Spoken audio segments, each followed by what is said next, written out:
Hello વિદ્યાર્થી મિત્રો, કેમ છો બધા? મજામાં ને? મારી YouTube ચેનલમાં તમારું સ્વાગત છે. આજે ફરી આપણે દર્પણ પ્રતિબિંબ લઈને આવી ગયા છીએ. શું છે? દર્પણ પ્રતિબિંબ. તો દેખો અહીંયા આપણે એકની એક જ ટેકનિક છે કે દર્પણમાં આમની વસ્તુ આમ થઈ જાય, બરાબર? હવે આમ સીધું છે, એને એક બાજુ ફેરવે તો કેમ થઈ જાય? પેલી બાજુ નથી જાય, એક જ ક્લિક બતાવી દો, બરાબર? આકૃતિ દોરી બતાવો.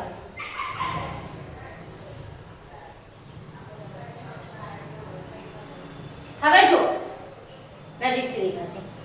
આમ છે, એને હું આમ ફેરવી દઉં છું.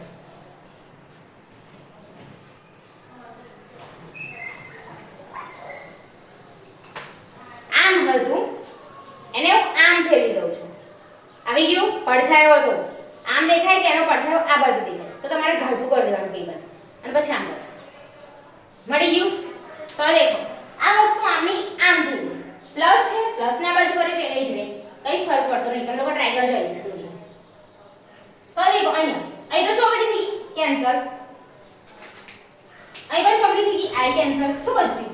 એના જેવી જ આકૃતિ કઈ આઈ. તો આપણો રાઈટ આન્સર કયો થઈ જાય? આ.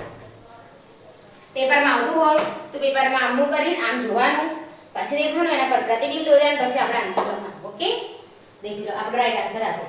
પ્લસ છે, પ્લસ ના પ્લસ છે. ગુણાકાર હોય તો બદલી જાય, બરોબર? ગુણાકાર બી એને જ રહે, એમાં બદલાતું નથી. ગુણાકાર આમ ફેરવીએ તેને જ થઈ જાય, પ્લસ છે આમ ફેરવીએ તો એને જ થઈ જાય. ઓકે ઓકે વિદ્યાર્થી મિત્રો, જો તમને મારો વિડિયો ગમે તો લાઈક અને સબસ્ક્રાઇબ કરજો. મળીએ નેક્સ્ટ વિડિયોમાં. Bye bye.